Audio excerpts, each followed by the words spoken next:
तो वहां के उलमा और आवाम जो है दीनदार लोग, उनसे माफी के साथ कहना चाहता हूं कि आपकी हुकूमत बददियानत हुकूमत है। और शहाब चतुर का जो हज खराब किया पैदल, आप सोच रहे होंगे पैदल कैसे खराब किया, इस नीयत के साथ चला कि केरला से मक्के पैदल चलना है। यहां जब अमृतसर से वाघा से एंट्री हुई, दूसरे दिन सुबह को उसे जबरदस्ती रोते हुए को, बिलबिलाते हुए को पकड़ के लाहौर एयरपोर्ट से ईरान की फ्लाइट में बिठा के पाकिस्तान से बाहर निकाल दिया गया। ये कौन सी मुसलमान हुकूमत है जो एक मुसलमान को पैदल चलने का रास्ता अपने मुल्क में से नहीं दे सकी? ऐसी हुकूमत होती है, इसको बोलते हैं कि डींगा हक हाँक लो इना को जिन्नियां असी न्यूक्लियर पावर हैं जी, बंदा एक थोड़े को पैदल नहीं कड होया, शर्म ना डूब के मर जाओ।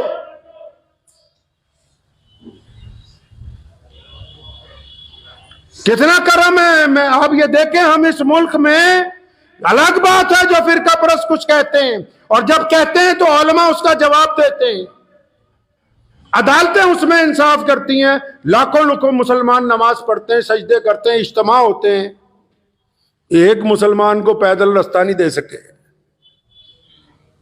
एक उसका कसूर क्या है जी कि वो भारत में पैदा हुआ, क्योंकि वो हिंदुस्तान में पैदा हुआ है जी। काश के हिंदुस्तान की भारत की सरहदें ईरान तक लगी होती तो आज ये बंदा खैरियत के साथ चलता हुआ मक्का मुकरमा अपनी उम्मीद, और जो उसने अल्लाह ताला से अपनी उम्मीद दिल लगाया कि मैं पैदल वहां तक पहुंचूंगा, आराम से चला जाता। तो इस हुकूमत ने क्या बेईमानी, इस बेईमानी में सिर्फ पाकिस्तान एम्बेसी के अफसरान नहीं, शहाब चतुर टीम के कई गद्दार शामिल हैं जो चतुर के नाम पर बिरयानियां भी खाते रहे, जेबें भी गर्म करते रहे, और बाद में घड़ियाली आंसू रो के मुसलमानों को दिखाने भी लगे। वो बेईमान यूट्यूबर गिनती के चंद ईमानदारों को छोड़ के जो सारा दिन धोखा देते हैं, बिल्कुल जैसे रसूलुल्लाह ने गेहूं की बोरी में हाथ डाला, नीचे गीला गेहूं था। जो यूट्यूबर सारा दिन झूठ बोलते हैं सिर्फ चंद चांदी के सिक्कों के लिए कि 5,000, 10,000, 50,000 आमदनी हो जाए, दबा के झूठ बोल रहे हैं, तो ये भी तो मोहम्मद रसूलुल्लाह सल्लल्लाहु अलैहि वसल्लम के उसी हुक्म में शामिल है।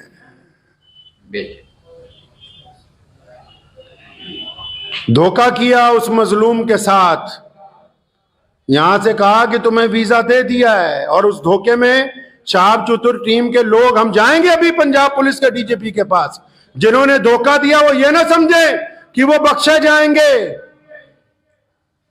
एक एक बंदे का नाम, उसके सारे फोन, उसकी डिटेलें, सब कुछ कहेंगे हम अपनी हुकूमत को कि इकट्ठी करके पता करो किस किस ने बेईमानी की है। अगर लाहौर से ईरान बाई एयर ही जाना था तो यह कौन सी इतनी मुकद्दस जमीन है लाहौर की कि हम अमृतसर से ईरान नहीं जा सकते थे?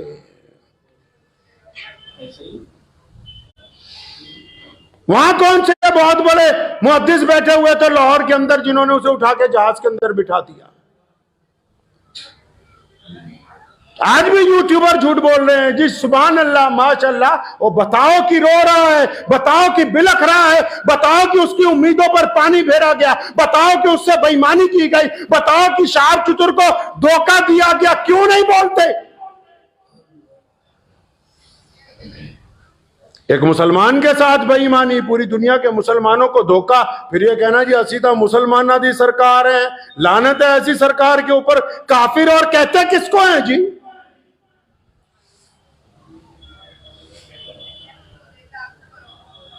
उम्मीदों पर पानी फेरा, जबरदस्ती की, और ये 3-4 ठेकेदार बदमाश जो साथ में लगे हुए थे, जिनकी पोल इंशाल्लाह जल्दी खुलेगी, जब यूट्यूबरों के आगे जाके जी हमने ये किया जी, हमने वो किया जी, ये हमारी ऑडियो जी, ये वहां का सबूत है जी, जिन्होंने बेईमानी करके ये साजिश रची।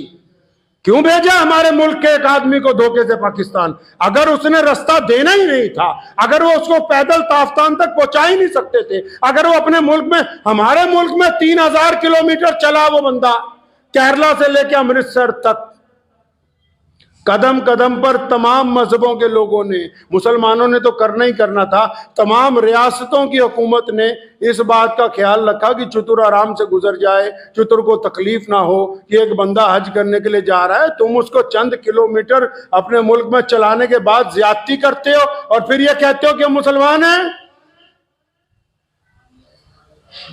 मैं वहां के भी उलमा से, जो दयानतदार लोग हैं, उनसे गुजारिश करूंगा कि जो बेईमानी कर रहे हैं वहां बैठ के, इनकी पोल खोलिए, कम से कम पता लगे कि हक पसंद कौन है, बेईमान कौन है।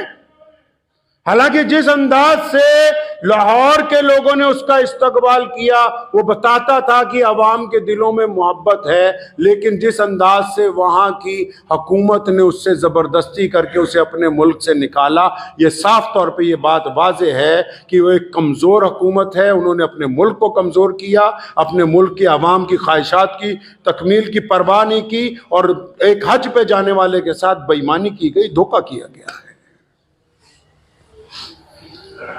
और वो ज्यादा खुश ना हो जो ठेकेदार बने थे, जिन्होंने शहाब भाई को धोखा दिया, शहाब के नाम पर अपने अपने मकसद हल करते रहे। हमारे मुल्क के इस नौजवान के साथ जो बेईमानी की गई है, इसके मुतालिक इंशाअल्लाह ताला हाई लेवल इंक्वायरी होगी। आप उस रात को तो ये किस्सा इसलिए सुनाया, पूरी दुनिया परेशान है, कोई समझ रहा वहां जा रहा, कोई वहां जा रहा। अल्लाह के बंदे, इधर पहुंचा उधर बेईमानी, ये हमारा शेवा है, ये गुनाह हो गया। हिंदुस्तान में, भारत में कुछ हो जाए, पाकिस्तान का मीडिया पूरा शोर मचाएगा, ये हो गया जी, वो हो गया। तुमने एक भारत के मुसलमान के साथ क्या किया बताओ भाई, क्या किया उसके साथ तुमने? वहां क्यों रोता हुआ गया है वहां से? वो क्यों नहीं वो पैदल चल सकता था उन सड़कों के ऊपर? आज मैं जिम्मेदारी से बैठ के कहता हूं, आज अल्लाह का शुक्र इस बात पे अदा करता हूं कि 1947 में मुजाहिद आजादी रईसुल अहरार मौलाना हबीबुर रहमान लुधियानवी ने इसी जामा मस्जिद से कहा था कि इस मुल्क का क़याम ना करो, और जब हो गया फरमाया मैं वहां नहीं जाऊंगा। ये अल्लाह का शुक्र रहा कि हम इस जमीन पर हैं, गर्चे हमारी तादाद कम है, लेकिन इज्जत के साथ 5 वक्त अज़ान देके नमाज पढ़ते हैं। किसी मुसलमान के साथ कभी धोखा देने की नौबत नहीं आती है। इसलिए आप भी याद रखें, शहाब चतुर को दुआओं में तो याद रखें, लेकिन अपनी जाती जिंदगी में ये बात सीख लीजिए, अपनी जाती जिंदगी में ये बात सीख लीजिए, धोखा जिसको देंगे धोखा पलट के आएगा। चतुर का कुछ नहीं गया, अजर देने वाला अल्लाह है, उसकी नीयत पाक थी, उससे जबरदस्ती हुई है, अल्लाह के घर तक पहुंच जाएगा। लेकिन वो बदमाश चतुर के नाम पे जो ठेकेदार बने यहां, जो साथ में चलते रहे, जिन्होंने मुसलमानों को धक्के भी मारे, बदतमीजियां भी की, और बाद में उसको ये नहीं बताया कि वहां जा रहे हो, वहां जाते ही तुम्हें जहाज चला देंगे। और वो एम्बेसी वाले जिन्होंने उसके साथ ज्यादती की है, और चलो तुमने अपनी हुकूमत को खुश कर लिया सो कर लिया, अल्लाह ताला तो उत्ते बैठा है ना, फिर जवाब तो उधर देना है ना, खुदा नू वो तो मौजूद है ना। अल्लाह तबारक व तआला की जात तो देख रही है। तुमने जो बदमाशियां की हैं, उस मजलूम के साथ जो धोखा किया, बेईमानी की है, और ये यूट्यूबर जो झूठ बोल बोल के पैसे कमा रहे हैं, ये पैसा अस्पतालों में जाना है। एक हाजी के नाम पर झूठ बोल बोल के जो दौलत इकट्ठी कर रहे हो, ये काम आने वाला नहीं है। दौलत किसी का काम नहीं आई, और मेरे रसूल सल्लल्लाहु अलैहि वसल्लम ने दौलत को पसंद नहीं किया। इसीलिए आज जुमे की नमाज से पहले आज के खुतबे में ये बात आप हज़रात को बताई कि शहाब के साथ हुआ क्या।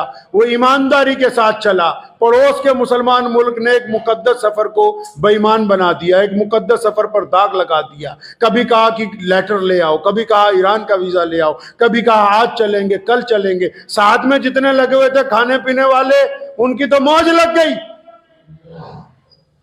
उनको तो फायदा हो गया। वो कहते ना चमन के वो खुद परस्त माली जिन्हें खिजार आस आ गई हो। समझ आई है शेर की नहीं आई?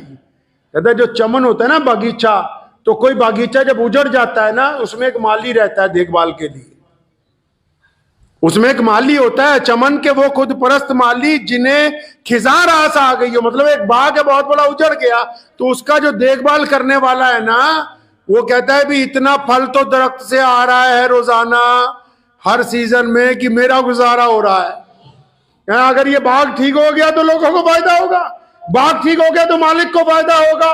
चमन के वो खुद परस्त माली जिन्हें खिजार आस आ गई हो, वो क्यों कर ये दुआ करेंगे चमन में फसलें बाहर आए। नहीं कह मताए गुलशन कुछ ऐसी बाटी, चतुर के वफादार दोस्तों ने ना उनके दामन में फूल पहुंचे ना इनके दामन में खा।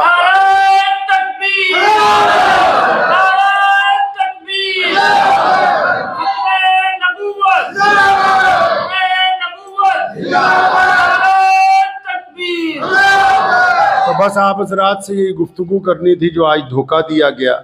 दुआ कीजिए शहाब चतुर की अल्लाह हिफाजत फरमाए।